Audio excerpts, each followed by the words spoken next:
This Torah class is brought to you by TorahAnytime.com. Okay, good morning, everyone. Sort of back to regular schedule this week, and good to see everybody back. Hope everyone had a nice Yom Tif. Today, we're going to have two Shiurim, two Sugyas, both medium size. The first one is on the Gemara on Daf Ayin Beis Amud Aleph.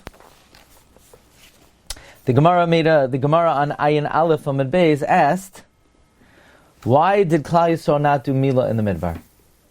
Gemara said, Midbar my time mahal. So Gemara says, either because the weakness of travel, it's dangerous to do Milah when you're on the road. And if you want, you could say, the north wind did not blow. The Gemara said, the north wind did not blow those 40 years. Why? My time. Either because they were in Cherem. Rashi says, from the Maisa Ha'egel. The Ramban says because of the Maisa Meraglim.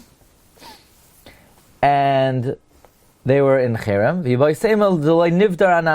so that it should not scatter the Ananei HaKavod. And therefore, Papa says on a cloudy day, or on a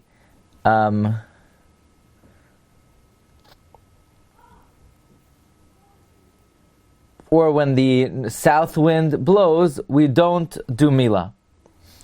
Okay, I just a ha'ara. If the reason why they didn't do Milah is because the north wind didn't blow so that it should not scatter the Ananei HaKavod, well, what about after the Chet HaEgel when the Ananei HaKavod went away? In other words, according to Rashi, that the north wind did not blow because they were in Cherem from the Chet HaEgel.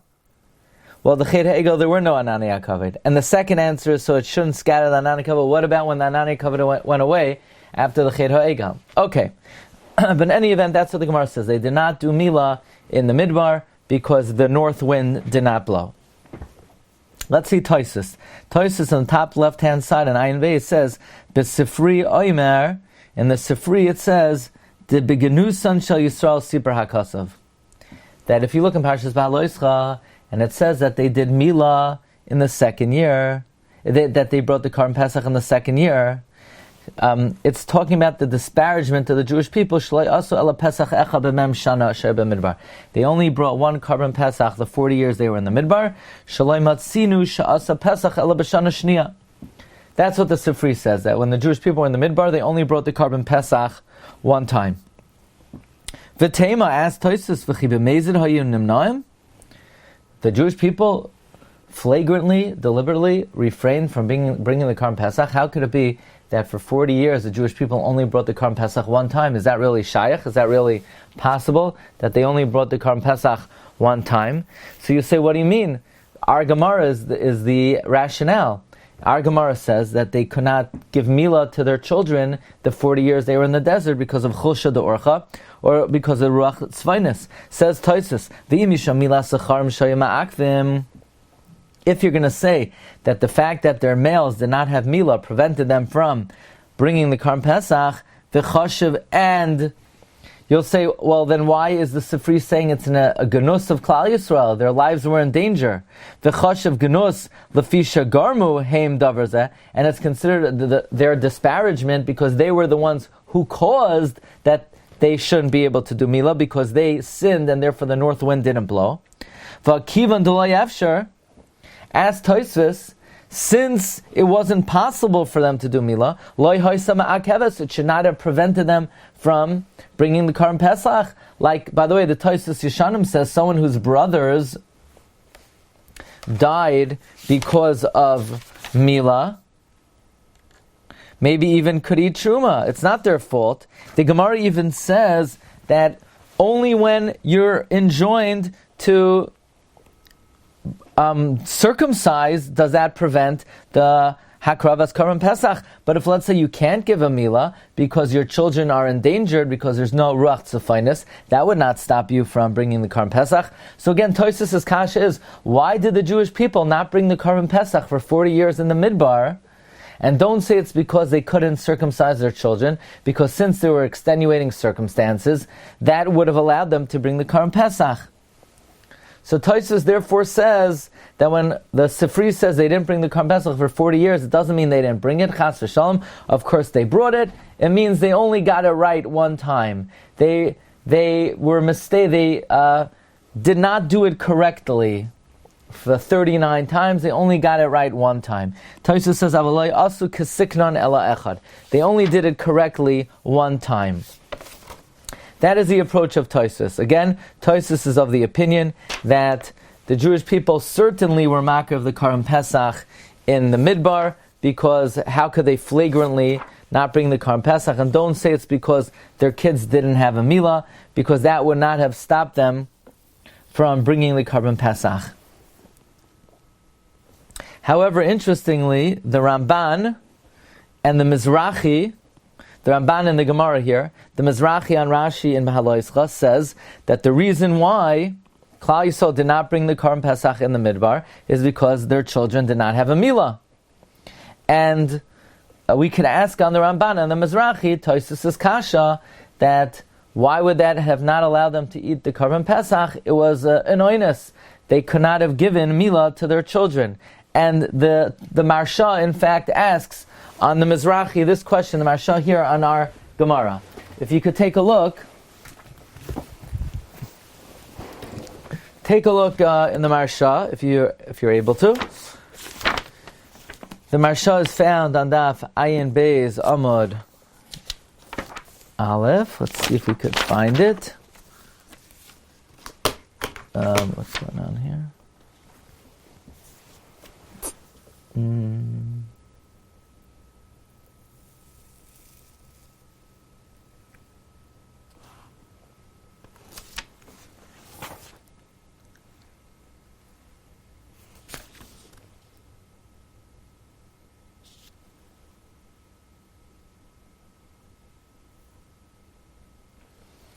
First, the Marsha says an interesting thing.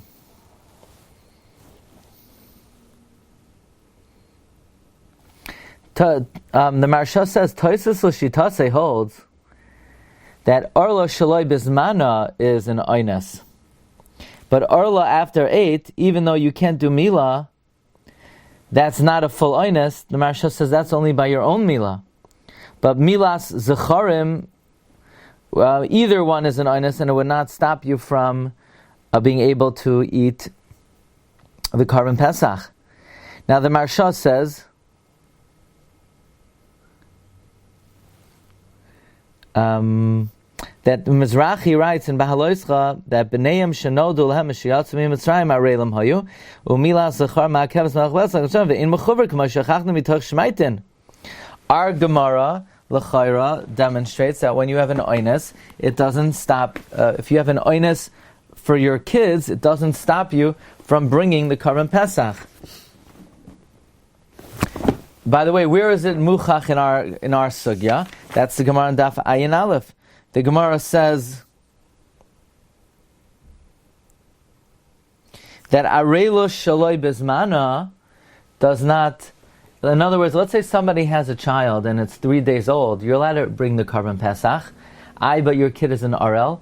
No, it's not your kid being an RL that stops you from eating the Karim Pesach. It's failure to fulfill Hima Eloi Kol Zachar. And if you're not able to fulfill Hima Eloi Kol Zachar, then the fact that your kid doesn't have a milah does not stop you from bringing the Karim Pesach. So this is the kasha, the Marsha on the Mizrahi, or we're asking on the Ramban, that according to the Shittos, that the reason why Klal Yisrael did not bring the Karim Pesach in the Midbar is because their kids didn't have a milah. But what about it? It's an oinus. It's not the Klal Yisrael's fault that the kid didn't have a milah. It's because the ruach tzefinus did not blow. So there are a few interesting answers. The Shar HaMelech answers, and I don't have it on the sheet, that a kid not having a milah, ba'oinus, is only okay regarding the shchita, but legabe the achila, the kid not having a meal ba'oines is ma'akev. So the reason the Jewish people didn't bring the Karban Pesach, you're right, technically they could have shechted it, but they couldn't have eaten it. So legabe achila, the Shar Melech wants to be mechadesh, a kid not having a meal ba'oines would be ma'akev. But that would sound a little bit funny. So what if somebody has a 3-day-old kid? So he can't eat the Karban Pesach? The Yashvish Yaakov has also an interesting chiddush. The Yashvish Yaakov says that you're right, it was an oinus that their kids couldn't have a milah. But who caused the oinus? They caused the oinus. Why they caused? Because they sinned with the egel. So it's what's called an oinus that comes al yedei pshia. It's soifai tchilasai b'pshia v'soifai b'oinus. So they can't say, well, it's not our fault that our kids don't have a meal. Yes, it is your fault. You serve the egel. Don't say, well, now there's no north wind, so we can't circumcise our kid. It's your fault there's no north wind. You brought it on. So you're right, now it's extenuating, but it started off with negligence. In the footnotes on the Ritva, he brings an answer that the truth is they could have done Milah. The fact that there's no north wind does not make it an outright sakana. It just makes it that you're entitled not to do a Milah, but we're not going to hold it against you. You just can't eat a Karban Pesach. It's not an outright sakana. So this brings to a very interesting subject, more of an agadata subject. And this is discussed in the writings of the Chasam Sofer and the Avnei Nezer. To me, it's very fascinating because I'm always interested in the Ananei HaKavod. Rashi brings down in the V'zois HaBracha that Uvrischa Yinsoiru, Rashi says, that the 40 years that Klal Yisrael were in the Midbar, Shevet Levi always did Milah.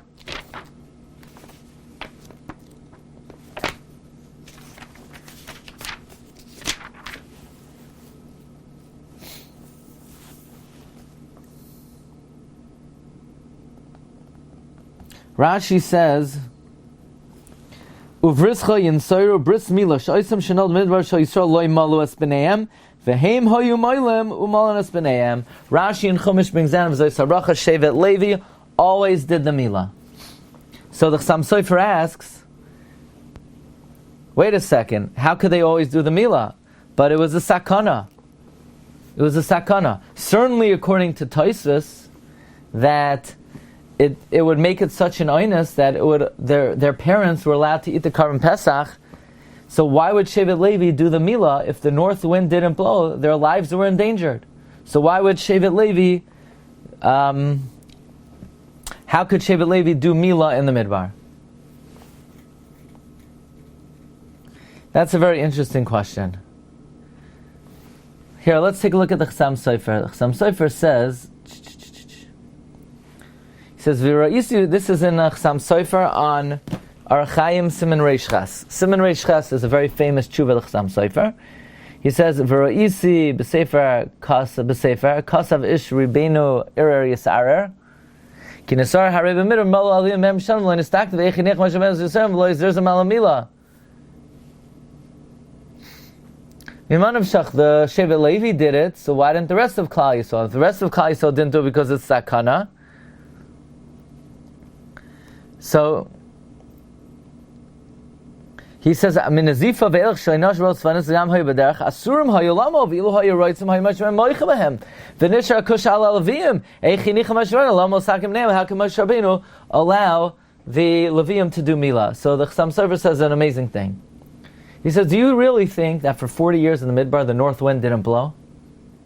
When God made such a big miracle that throughout the whole world the north wind didn't blow? That miracle is greater than the sun standing still for Yeshua ben Nun for one day. For 40 years the wind didn't blow? So you say maybe only in the Midbar." And then the Chasam Sofer has another diak. The Lashon of the Gemara is Kol oisam arba'am shana shayisab Midbar lai nashva Lahem ratzafinus. The north wind didn't blow for them. What do you mean it didn't blow for them? It should say it didn't blow.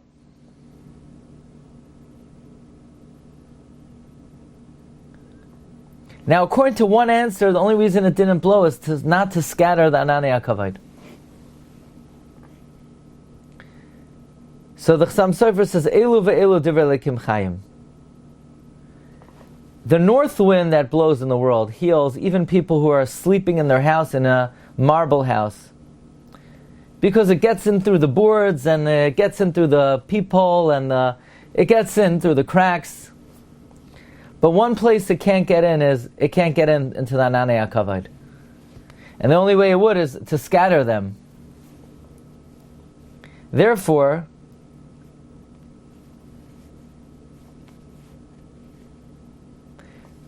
so long as the Jewish people were not in Cherem, the Rebbeinu Shalom made a miracle, and he allowed the north wind to get into the Ananei HaKavod. And it blew for them, for the Jewish people. And they were healed. But when the Jewish people sinned, God did not make a miracle for them to allow the north wind to get in between the cracks. So for Shevet Levi, the north wind blew for them. And for the rest of Klal Yisrael, the north wind did not blow. The reason why Shevet Levi was able to do the Milah is because for them, the north wind blew. And now we have an amazing approach of the Avnei Nezer.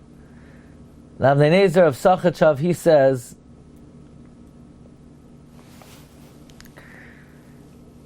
an interesting principle. And that is, when it comes to Bris Milah, we cannot exempt someone from Milah who is in Sakana. Even though when it comes to other mitzvahs, you're not in danger of your life to be Mekayim in the mitzvah of V'chai Bohem. But the mitzvah of Milah is different. Because implicit in Milah is the endangering of life, as the Gemara darshans in Gittin on the Pasuk, Ki Alecha Hayragnu Kol Hayom, that we are killed for God every day. How are we killed for HaKadosh Baruch Hu every day? Through the mitzvah of Milah. And Rashi says sometimes a child dies through Milah. Therefore, we learn something very important. We know that a person only has to give up their life for the cardinal 3 sins. So the Minchas Chinuch asks, why is someone allowed to go to war, to fight a war, Mechanas Mitzvah, on behalf of Eretz Yisrael, but they're endangering their life, and that's not one of the 3 cardinal sins. So everyone should be exempt from war. So the Minchas Chinuch says, that's what the mitzvah is. The mitzvah is to endanger your life and go to war. Anytime the implicit in the mitzvah is an endangering of life, you can't say, well, V'chai Bohem. No, V'chai Bohem is referring to mitzvahs that don't ordinarily endanger one's life. But if implicit in the mitzvah is in danger of life, then that's not an excuse. You have to fight a war. And the Avnei Nezer says same thing with Milah. We do not excuse someone from Milah just because their life is in danger. So you say, what do you mean? But a kid who his life is very weak, we allow them not to do Milah? No, we don't. We allow them to delay Milah, but not indefinitely. The bottom line is, the mitzvah of Milah inherently entails sakanas nefashos. And we do it because that's the mitzvah. And therefore, says Avnei Nezer b'tzach lemon demishum chashash ba'alma lo nidcha mitzvahs milah gamri shegam b'chol milah yesh chashash sakana kama shedarshu b'gittin ala pasuk ki alecha hayragnu kol hayom, which is milah. And he says, I'm going to bring you a raya to this principle that a sakana does not allow one to do away with milah, from the Ramban in Yevamos, daf ayin beis, that the Jewish people didn't do milah in the Midbar because the north wind did not blow. And the Ramban says that that's why they didn't bring a carbon Pesach. Shamilas b'neim hoy ma'akev. I don't understand. Meaning we're answering up the Ramban. This is basically an answer to the Ramban and an answer to the Chasam Sofer's question.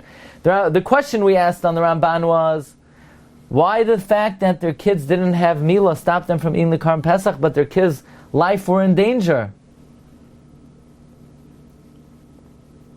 Secondly, why did the Shevet Levi do the Milah? The answer is when it comes to Milah, we don't pay attention to Sakana. Since on a cloudy day we don't do Milah, why would it be Ma'akev Karm Pesach?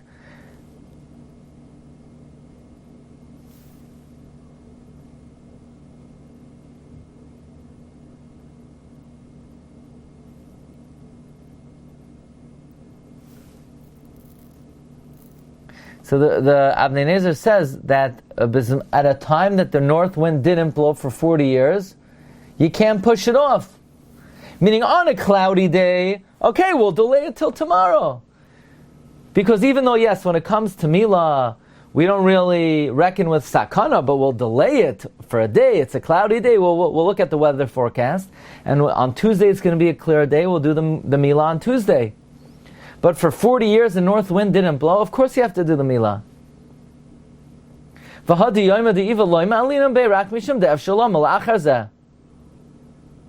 And the Jewish people did not act properly by not doing Milah in the Midbar. The proof is, Shevet Levi did do the Milah, like Chazal Darshan, Anu Brischa Yin Soiru. Now the Nezer says a wondrous chidush, that Sakana does not pater Milah. The Gemara says that we don't do Milah on a cloudy day, because you do it tomorrow. But if you knew it's going to be cloudy for a year, of course you have to do Milah. Ki alecha hiragnu kol hayom is Milah. So this is a chiddush to answer the Ramban, why the Orla of their children would have been ma'akev them from eating the Karm Pesach, and this explains why Shevet Levi in fact did the Milah. Alright, that's Sugya number 1. Bear with me for 1 second. You've just experienced another Torah class brought to you by TorahAnytime.com.